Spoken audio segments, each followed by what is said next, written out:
नमस्कार. नागपुरी मेजवानीमध्ये तुमचं मनःपूर्वक स्वागत आहे. आज आपण करणार आहोत अगदी कमी वेळात तयार होणारे चविष्ट आणि पौष्टिक स्वीटकॉर्न पोहे.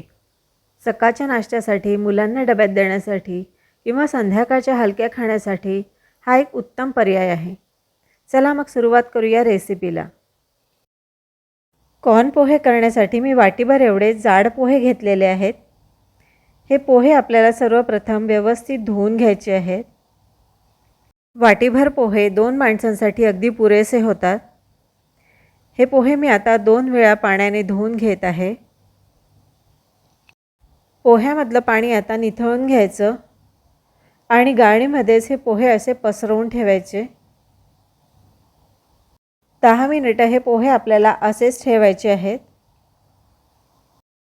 फोडणीसाठी कढईमध्ये पळीभर एवढं तेल घालायचं. तेल व्यवस्थित तापलं की चमचाभर मोहरी घालायची. मोहरीऐवजी तुम्ही जिरं देखील वापरू शकता. जिऱ्याची फोडणीसुद्धा खूप छान लागते. मोहरी अगदी व्यवस्थित फुटली की मगच कांदा घालायचा. कांद्यासोबतच हिरवी मिरची देखील घालायची. मी 3 मिरच्या कापून घेतलेल्या आहेत. आता कांदा आणि हिरवी मिरची अगदी छान परतवून घ्यायची. कांदा आणि हिरवी मिरची मऊ झाली की मग कढीपत्ता घालायचा. कढीपत्ता फोडणीला छान सुगंध येईपर्यंत परतवून घ्यायचा. 1 टीस्पून एवढा हिंग घालायचा आणि तेलावर हलकासा परतवायचा. आणि आता या रेसिपीचा महत्त्वाचा घटक म्हणजे स्वीटकॉर्न मी यात घालत आहे.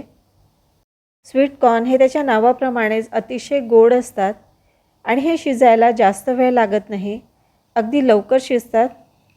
स्वीटकॉर्न तेलावर मिनिटभर परतवून घ्यायचे. आता यामध्ये मसाले घालूया. 1 टीस्पून एवढी हळद घालायची. थोडंसं तिखट घालत आहे मी. जर तुम्हाला नसेल आवडत तिखट तर तुम्ही स्किप करू शकता, कारण आपण यामध्ये हिरवी मिरची घातलेली आहे. मीठ आपल्या चवीनुसार घालायचं. आता हे सगळं छान व्यवस्थित परतवून घ्यायचं. मक्याचे दाणे थोडे फुलेपर्यंत आपल्याला हे परतवून घ्यायचं आहे. मक्याचे दाणे असे छान फुलले की समजायचं हे पूर्णपणे शिजलेले आहेत. हे आपण न झाकता शिजवलेले आहेत. आता यामध्ये भिजवलेले पोहे घालायचे. पोहे घातल्यावर हे छान एकजीव होईपर्यंत मिक्स करून घ्यायचं. आता आपण हे 4 ते 5 मिनिटं झाकून शिजवणार आहोत. पोहे तसे पटकन शिजतात.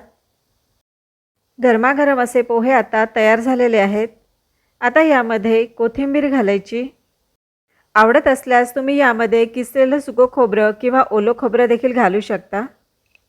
रोजच्या पोह्यांपेक्षा काहीतरी वेगळं आणि हेल्दी खायचं असेल तर ही रेसिपी नक्की करून बघा. गोड मका, हलके मसाले आणि मऊ पोहे यांचं अप्रतिम असं कॉम्बिनेशन प्रत्येकाला आवडेल. जर तुम्हाला ही रेसिपी आवडली असेल तर लाईक करा, तुमच्या मित्रमैत्रिणींसोबत शेअर करा आणि अशा स्वादिष्ट आणि सोप्या रेसिपींसाठी नागपुरी मेजवानीला सबस्क्राईब करा. पुन्हा भेटूया आणखी एका नव्या रेसिपीसह. तोपर्यंत आनंदाने स्वयंपाक करा आणि स्वादिष्ट पदार्थांचा आस्वाद घ्या. धन्यवाद.